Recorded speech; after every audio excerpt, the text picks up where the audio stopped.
For the first time, populist parties are topping the polls in all four of Europe's largest and most important countries. Labour trails Nigel Farage's Reform UK here in Britain. Marine Le Pen's Rassemblement National has opened up an 18-point gap with French President Emmanuel Macron's party. The Alternative for Germany has soared past the Conservative Merz's party, despite their Prime Minister being in office little more than 100 days. And in Italy, where the populist right are already in power, voters appear happy with the performance of Giorgia Meloni. This bombshell news has been met with a total blackout across the continent's media. Is that because if this surge in support translated into election victories, it would spell the end for the EU as we know it? This May, Reform UK won local elections here. Marine Le Pen found herself barred from running in the next presidential election after her party won the legislatives, which she called, and the Alternative for Germany was designated an extremist organisation. Leader Alice Weidel was undeterred. Our legacy media and establishment politicians fear us like no other party, with good reason.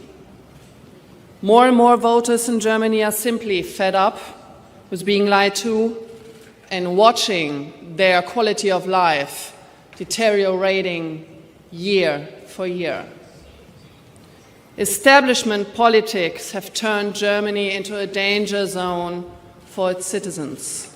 Its people suffer from mass migration, exploding crime rates, high taxes and energy prices, inflation, and the destruction of wealth. That's why they voted out the old left-green government, only to get a government that continues down the same disastrous path. They got a government that pretends to prevent illegal immigration while leaving the gates wide open. In a futile attempt to evade his domestic problems, our Chancellor travels the world, fomenting conflict and throwing German taxpayers' money out of the window. This rise in support is largely a result of concern about immigration, as Europeans watch on while boat after boat of illegal migrants reach their shores, unimpeded by the authorities. Half of Brits would like to completely end immigration and send back recent arrivals. This is quite a high level of support for quite a radical policy.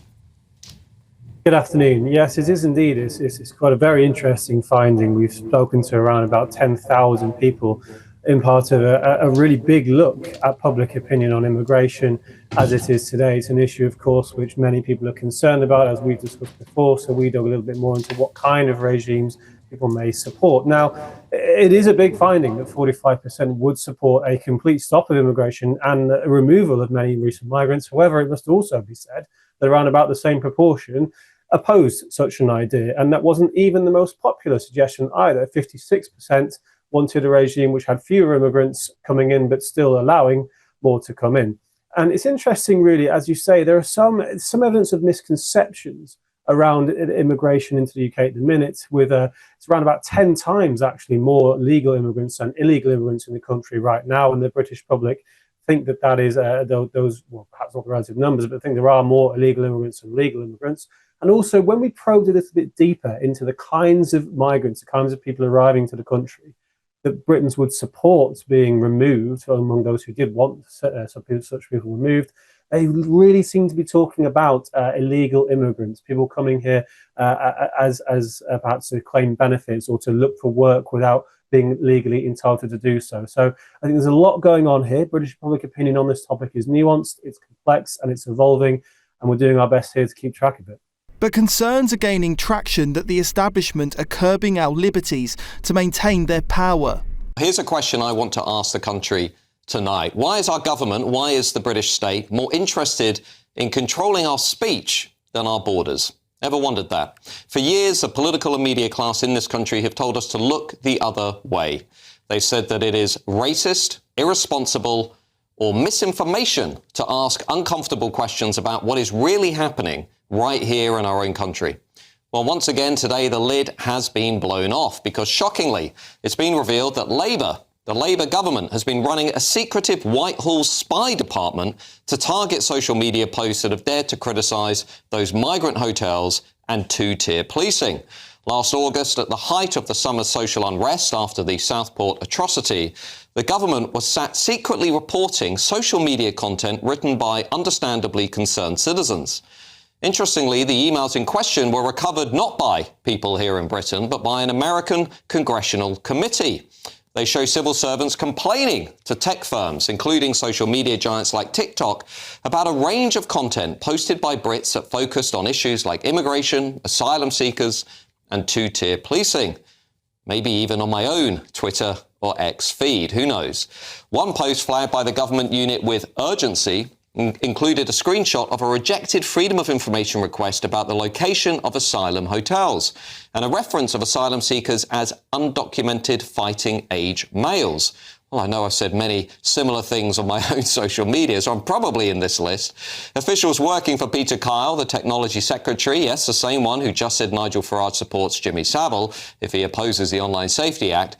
Well, Peter Kyle flagged a collection of posts and videos with concerning narratives to social media bosses, warning that they are exacerbating tensions on the streets and asking Big Tech what action it plans to take. This was in early August as the Southport riots threatened to spread across the country.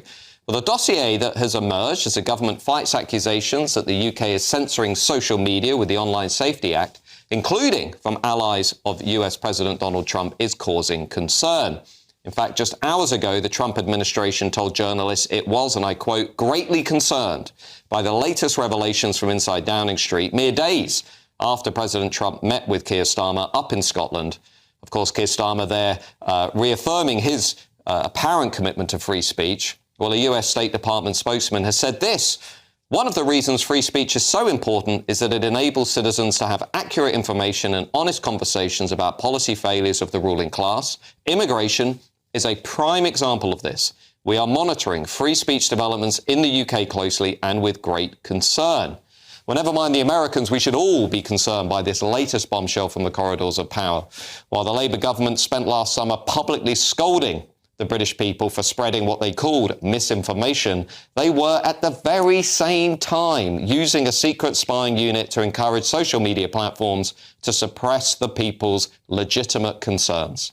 We have since found out that these were, of course, valid worries about the state of the country as more information on the background of Southport attacker Axel Ruder-Cabana was gradually drip-fed to the British public. And with another weekend of migrant hotel protests expected right across the nation this weekend, how can we be sure that they're not still monitoring our social media today? Anger in Britain is building, make no mistake about that. And if citizens feel that they cannot trust this government and that the government does not trust them to share their own views online, that anger could soon reach boiling point. With fierce convictions like Marine Le Pen's were motivated by all the wrong reasons. It used to be the kind of that political philosopher Bugs Bunny.